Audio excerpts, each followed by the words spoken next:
Hey guys, this is Dr. Wu here. Mrs. Wu is upstairs sleeping because she worked overnight in the hospital, so I'm going to be whispering during this whole video. It'll be like a ASMR video. You'll really enjoy it. Now, a couple of things about this week's lesson. First, you should go through and review weeks 1 through 3. And especially Beer's Law. This week has one new objective, which I'm going to go through, and it ends in a timed exam, so make sure you're ready before that timed exam. All right, let's take a look. The new objective is doing stoichiometry problems with non-STP gases. That means gases at conditions other than standard temperature and pressure. Now, on the Schoology, I linked 2 videos which break these kinds of problems down in really great detail and really slowly, and I think they're great videos, so take a look at those. What I'm going to do is just get to the point and show you quickly how these problems are done. First, let me show you what the practice material looks like. Your workbook looks pretty much like this with these 3 pages, and I uploaded a key.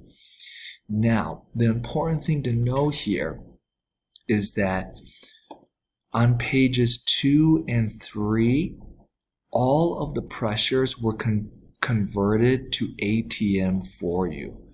And so you don't need to know that step.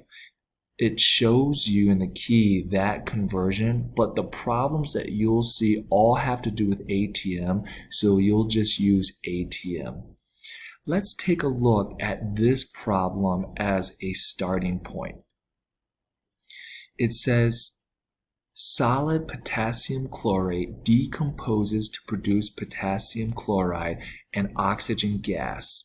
What volume of oxygen gas measured at 40 degrees Celsius and 655 millimeters mercury, which again is just 0.862 ATM, will be produced when 13.5 grams of potassium chlorate is decomposed? So we have 13.5 grams of this, and it's decomposing to produce oxygen gas. And that oxygen gas is going to have these conditions. And we want to calculate what volume it will have. So let's go ahead and do that. I'm going to start with 13.5 grams of potassium chlorate, KClO3, and I'm going to convert that to moles. Grams will go on the bottom, and I know once I look it up, for every 122.55 grams, I have 1 mole of KClO3. Now I want to see how many moles of oxygen that will produce. And I know for every 2 moles of KClO3, I have 3 moles of oxygen. Now, let's calculate how many moles of oxygen we have produced.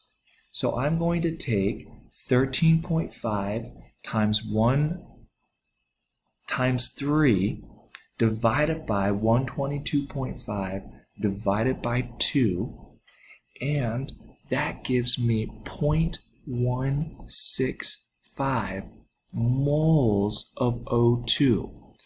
But what volume does it have?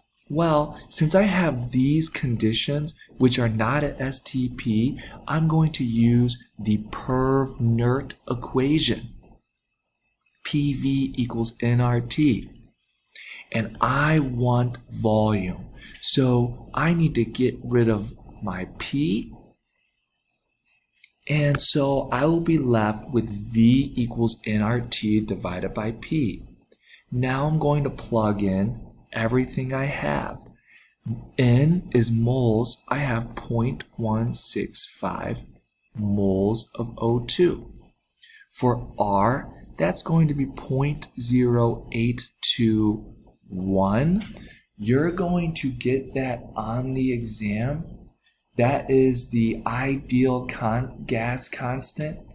And you could also look that up. It's the ideal gas constant that we use for ATM. So this is R. I need to input my temperature. Now notice that I have 40 degrees Celsius. I can't input that right away, but I'm going to do that after I input my pressure. What is my pressure? It's an ATM. It's 0.8628 ATM. Okay, how do we put in 40 degrees Celsius here? Well, we have to convert to Kelvin. And the way we convert to Kelvin, I'm just going to do that right here. 40 degrees Celsius plus 273 equals 313 Kelvin. This is how I convert from Celsius to Kelvin, and I input 313 Kelvin. When I put this into the calculator, that is my volume. So let's put it into the calculator now. That's 0.165 times 0.0821 times 313 divided by 0.862. That gives me 4.92. This is volume, and my unit here is liters. You can tell that because of the units in R. Basically, we're always going to be dealing with liters. If it's not in liters, you have to convert to liters. And so let's check the key to see if Dr. Wu did that correctly. 4.92 liters. That looks like we did that well. Let's do one more. It says a student has 8.51 grams of H2O2. That's this. What volume of oxygen gas measured at these conditions will be produced? Well, these conditions are not STP. This is a non-STP problem. Let's start with 8.51 grams of H2O2. Let's convert this bad boy to moles.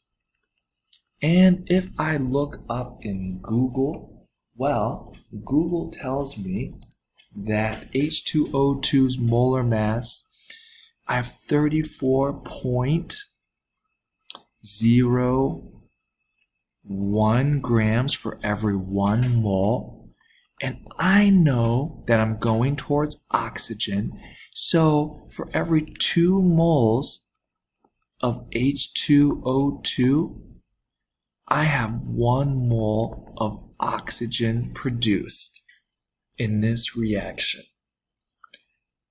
Let's stop there to get the number of moles that we've produced. I'm going to calculate this. 8.51 times 1 times 1 divided by 34.01 divided by 2. That's 0.125 moles of what? Of O2. But they want the volume. But I have these conditions, so I need to use PV equals nRT, the per-nert equation, and it wants volume, so let's go ahead and solve for volume by dividing both sides by P. Now, let's just plug in what we have. We have 0.125. I have to use R, which is 0.0821. That's the R that we're using. For my temperature, I'm going to save that for last. Let's plug in P. My P is 0.912 atm. What's my temperature? Well, I can't just plug in 20 degrees Celsius. I need to convert that to Kelvin. How do I convert that to Kelvin? Well, I add 273. And so that becomes 293 Kelvin. I plug in 293. And so when I put this into the calculator, 0.125 times 0.0821 times 293 divided by 0.912, that gives me 3.30.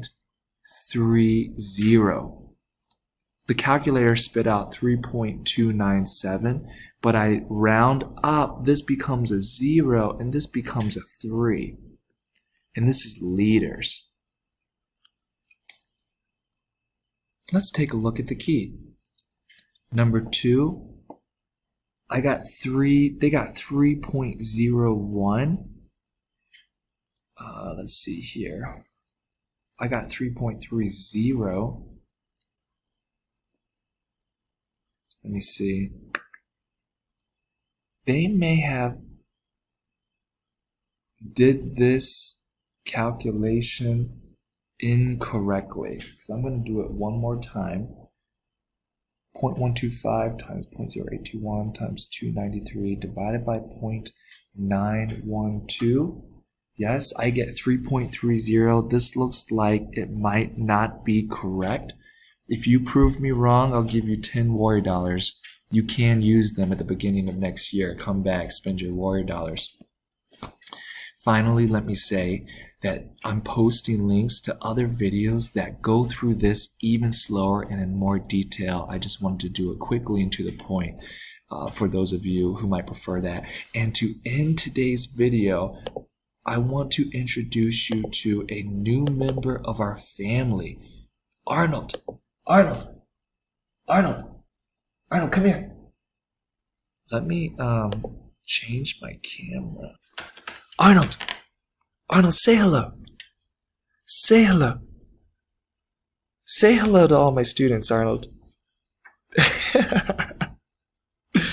We went to Greeley to a shelter we've been searching for a while. It popped up. He got returned. He got adopted and returned like twice, and we got really lucky that we were able to adopt him. So I'm gonna have fun training him. That's Arnold. Let me know if you have questions. Come to office hours. Have a great week, y'all.